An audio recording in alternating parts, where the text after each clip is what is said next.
नमस्कार दोस्तों, आप सभी का एक बार फिर से स्वागत है हमारे चैनल दुर्गा भक्ति मार्ग में।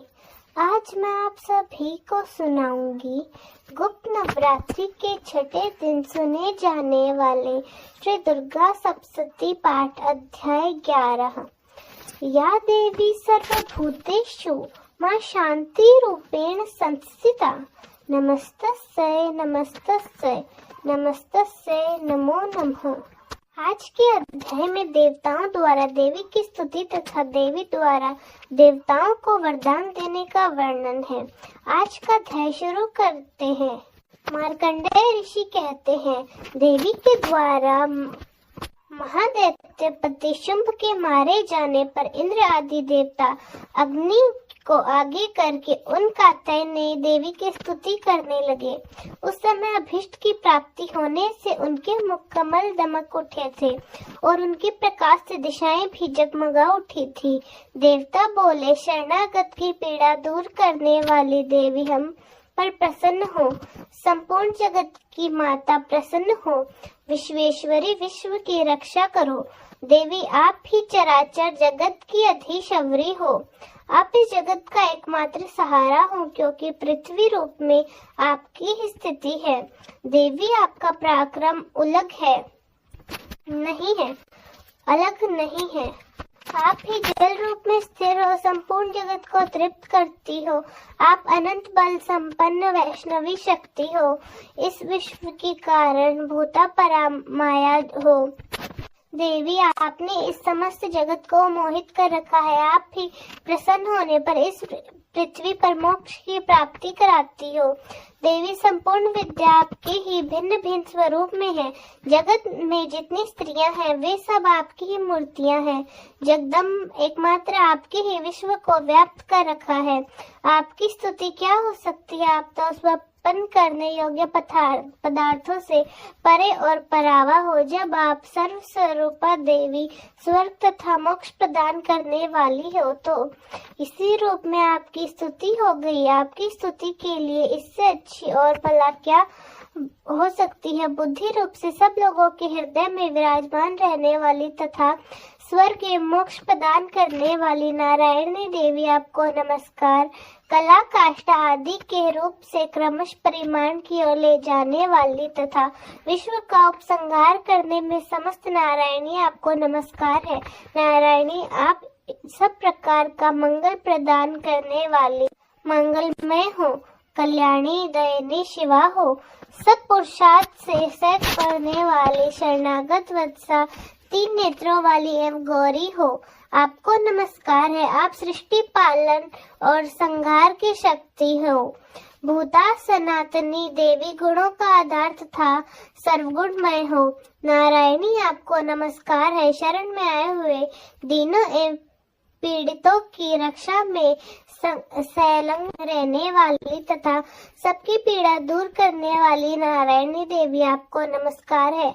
नारायणी आप ब्रह्माणी का रूप धारण करके हंसों से जुते हुए विमान पर बैठते तथा कुछ मिश्रित जल छिड़क की रहती हो। आपको नमस्कार है। महेश्वरी रूप से त्रिशूल चंद्रमा एवं सर्प को धारण करने वाली तथा मान विषभ की पीठ पर बैठने वाली नारायणी देवी आपको नमस्कार है। मोरों और मुर्गों से घिरी रहने वाली तथा महाशक्ति धारण करने वाली कौमारी रूप धारण निष्पाप नारायणी आपको नमस्कार है।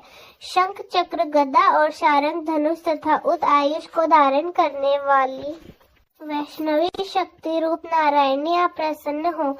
आपको नमस्कार है। हाथ में भयानक महाचक्र लिए और दाढ़ पर धरती को उठाए वाराही रूप धारणी कल्याणमयी नारायणी आपको नमस्कार है। भयंकर नरसिंह रूप से दानवों के वध के लिए उद्योग करने वाली तथा त्रिभुवन की रक्षा में संलग्न रहने वाली नारायणी आपको नमस्कार है। मस्तक पर किरीट और हाथ में ग्रज धारण करने वाली, सहस्त्र नेत्रों के कारण उद्दित दिखाई देने वाली और वृत्रासुर के प्राणों का अपहरण करने वाली इंद्र शक्ति रूपा नारायणी देवी आपको नमस्कार है। शिव दत्ती रूप से दैत्यों की महती सेना का संहार करने वाली, भयंकर रूप धारण तथा विकट गर्जना करने वाली नारायणी आपको नमस्कार है। दाढ़ के कारण विकराल मुख वाली, मुंडमाला से विभूषित मुंडमर्दनी चामुंडा रूपा नारायणी आपको नमस्कार है। लक्ष्मी लज्जा महाविद्या श्रद्धा पुष्टि सवदा ध्रुवा महाराशि तथा महाविद्या रूप नारायणी आपको नमस्कार है। मेधा सरस्वती श्रेष्ठ ऐश्वर्य रूप भैरवी अर्थात भूरे रंग की अथवा पार्वती तामसी तथा ईशा रूपणी नारायणी आपको नमस्कार है। सर्व स्वरूपा सर्वेश्वरी तथा सब प्रकार की शक्तियों से संपन्न दिव्य रूपा दुर्गे देवी सब भय से आपकी रक्षा करो। आपको नमस्कार है कात्यायनी। तीन लोचन से विभूषित आपका स्वामी मुख सब प्रकार के भय से हमारी रक्षा करे।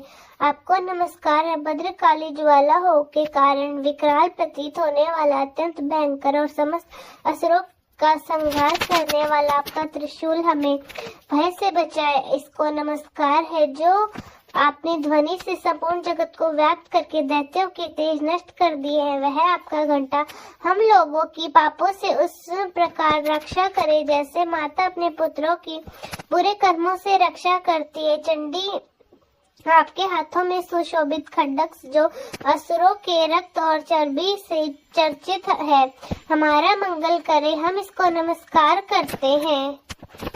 देवी आप प्रसन्न होने पर सब रोगों को नष्ट कर देती हो और कुपित होने पर मनवांछित सब कामनाओं का नाश कर देती हो। जो लोग आपकी शरण में जा चुके हैं उन पर विपत्ति तो आती नहीं है। जो आपकी शरण में गए हुए मनुष्य दूसरों को शरण देने वाले हैं।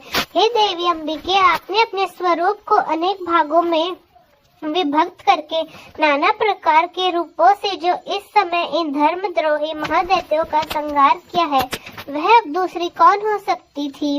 विद्याओं में ज्ञान को प्रकाशित करने वाली शास्त्रों में तथा आदि वाक्यों में आपने शिवा और किसका वर्णन किया है तथा आपको छोड़कर दूसरी और ऐसी कौन सी शक्ति है जो इस विश्व को अज्ञान में घोर अंधकार से परिपूर्ण ममता रूपी गड्ढे में निरंतर भटका रही है। जो जहाँ राक्षस, जहाँ भयंकर विष वाले सर्प, जहाँ शत्रु, जहाँ लुटेरों की सेना और जहाँ दावन नल हो, वहाँ तथा समुद्र के बीच में भी साथ रहकर आप विश्व की रक्षा करती हो। विश्वेश्वरी, आप विश्व का पालन करती हो, विश्व रूपा हो, इसलिए संपूर्ण विश्व को धारण करती हो। आप भगवान विश्वनाथ की भी धन्या हो। जो लोग भक्ति पूर्वक आपके सामने मस्तक झुकाते हैं वे संपूर्ण विश्व को आश्रय देने वाले होते हैं। देवी प्रसन्न हो। जैसे इस समय असुरों का वध करने आप शीघ्र हमारी रक्षा की है आपने, उसी प्रकार सदा हमें शत्रुओं के भय से बचाओ। संपूर्ण जगत का पाप नष्ट करो और अपने सभी भक्तों की मनोकामनाओं को पूरा करो। हम पर प्रसन्न हो। त्रिलोक निवासियों की पूजा परमेश्वरी, सब लोगों को वरदान दो। तब देवी बोली, देवताओं में वर देने को तैयार हूँ। तुम्हारे मन में जिसकी इच्छा हो वह वर मांग लो। संसार के लिए उपकार वर्ग में मैं अवश्य दूंगी। तब देवता बोले, सर्वेश्वरी, आप इस प्रकार तीनों लोकों की समस्त बाधाओं को शांत करो और हमारे शत्रुओं का नाश करती हो। देवी बोली, देवताओं वैभस्व मनसमर के 28 योग में शुभ और निशंब नामक 2 महादैत्यों की उत्पत्ति हुई। तब मैनन गोप के घर में उनकी पत्नी यशोदा के गर्भ से अवती हुई विंध्याचल में जाकर रहूंगी और उक्त दोनों दैत्यों का नाश करूंगी। फिर अत्यंत भयंकर रूप से पृथ्वी पर अवतार ले मैं विप्रचित नाम वाले दानवों का वध करूंगी। उन भयंकर महादैत्यों को भक्षण करके मेरे दांत अनार के फूल की तरह लाल हो जाएंगे। तब स्वर्ग में देवता और मृत्यु लोक में मनुष्य सदा मेरी स्तुति करते हुए मुझे रक्त दंतिका कहेंगे।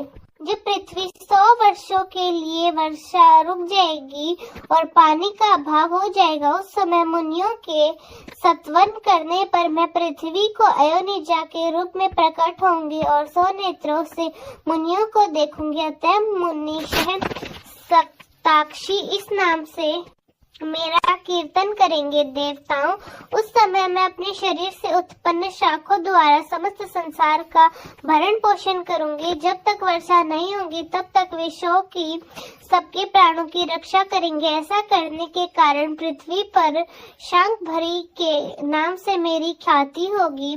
उसी अवतार में मैं दुर्गम नामक महादैत्य का वध भी करूंगी।